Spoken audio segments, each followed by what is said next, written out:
Deftones, commonly compared to as the Radiohead of metal, and it's very, very easy to see why.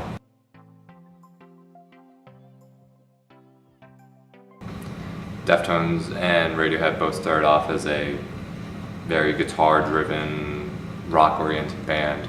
With both of them progressing into the 2000s, they both become more progressive with their sound and a lot more, experimental, which may come to a surprise with people that both Radiohead and Deftones are experimental other than their first two albums, both of them.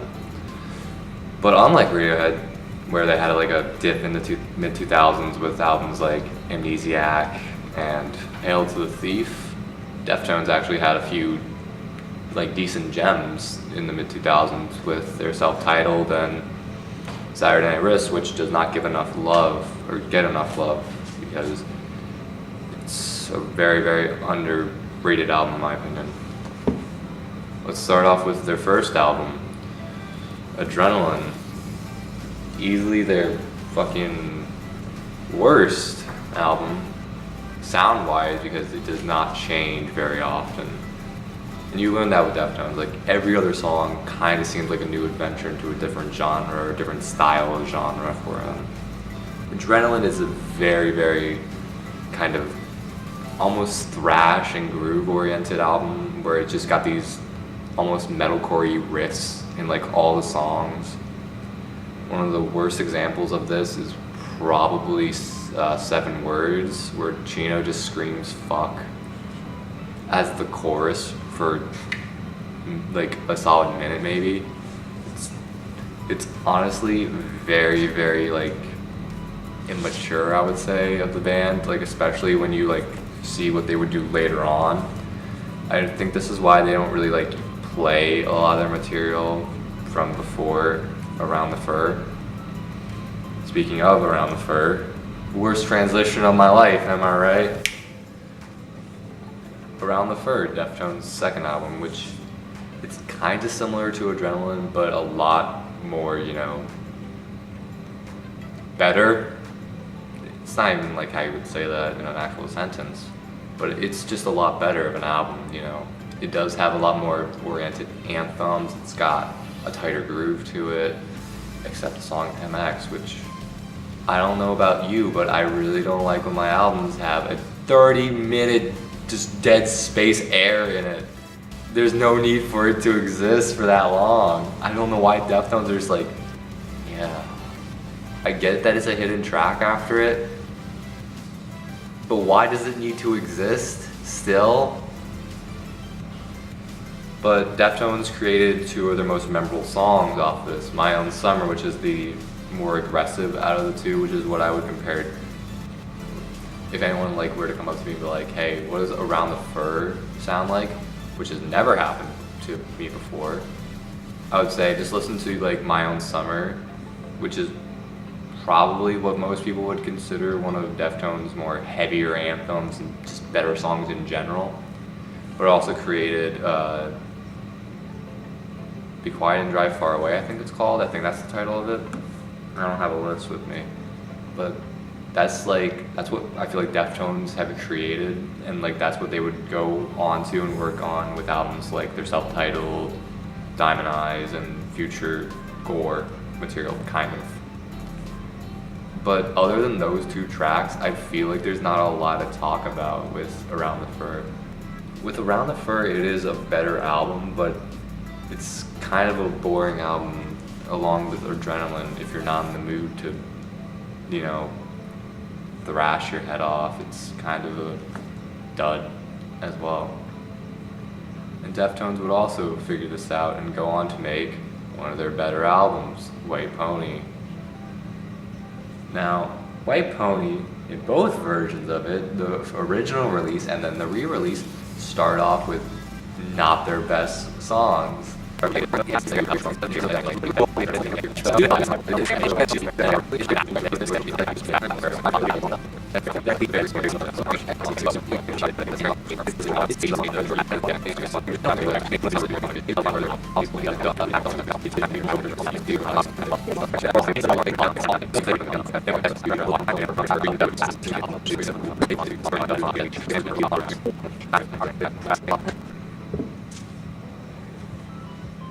Sorry about that.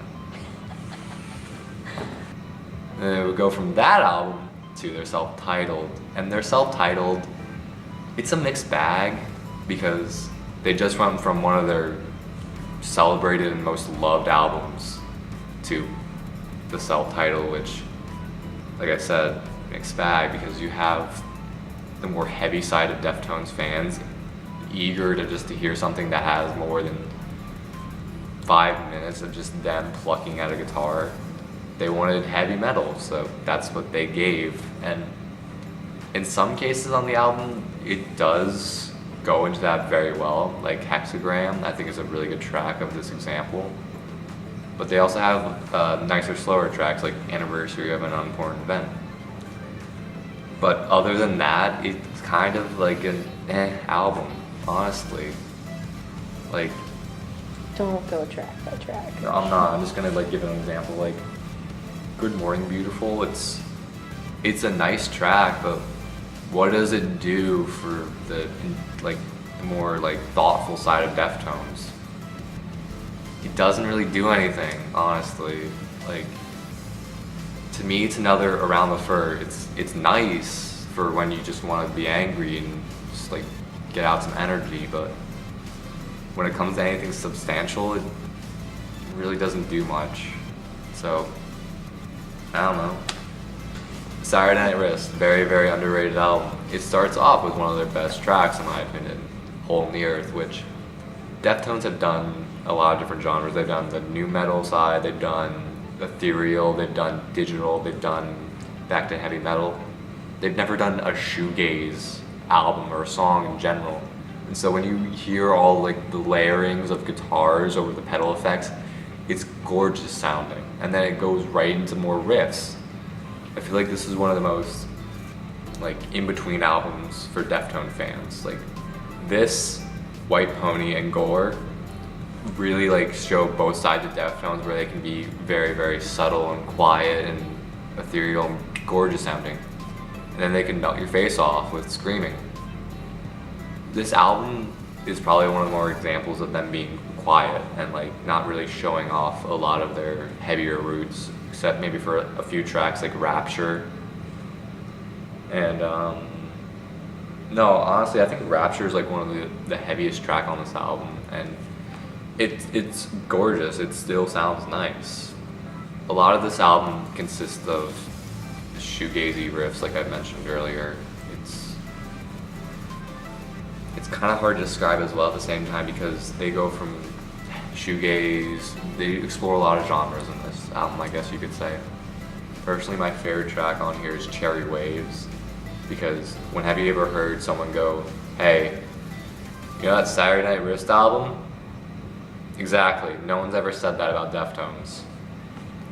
Listen to it, it's highly, highly underrated, especially compared to the two beasts that it was next to. The self-titled, which gets a lot of praise from the heavy fans of Deftones. And then Diamond Eyes. Now Diamond Eyes is a mess of an album. You can't tell me it's not. You cannot tell me it's not. It goes from brutal, brutal, brutal riffs to Beauty School. Now, I've mentioned earlier how I do like the softer side of Deftones, and maybe I'm a little biased when it comes to this album. It's not a good album to listen to. Honestly, I don't really like a lot of stuff that's on Diamond Eyes. There's like maybe like a handful of tracks, and most of them are the softer sides. Like Beauty School, Sex Tape, Ghosts, and This Place Death, I think that's what it's called. I'm not gonna look it up. I don't care much about this album anyway. Ooh. If you want the heavy side of Deftones, you have White Pony, you have the self-titled, you have Around the Fur. If you want the softer side of Deftones, you still have White Pony, you have Saturday Night Wrist, and you have kind of like half of Gore. This album kind of is a mess, and it's not a really good mess. Now I get that Deftones were trying to reinvent themselves with this album and get a lot of younger fans because they started off in the mid-90s and now they were in the late 2000s. It's almost a 15-year gap. That's almost as old as I am. They were trying to just get new fans, and I'm fine with that. It just didn't work out, in my opinion. Kino Yokan is another very, very similar album to Diamond Eyes, where they try to sell their sound up a river, where they start off with gorgeous, gorgeous instrumentation, a very ethereal sounding album, songs. Sorry, I'm fucking stupid. And then they mess it up every time. Every time they just go into heavier tracks where they shouldn't be going into. To me, Kino no Yokan is a very, very, I don't listen to it very often. Out of all of them, I say Kino no Yokan and Adrenaline are my least listened to, because I just can't listen to either of them. They're messes.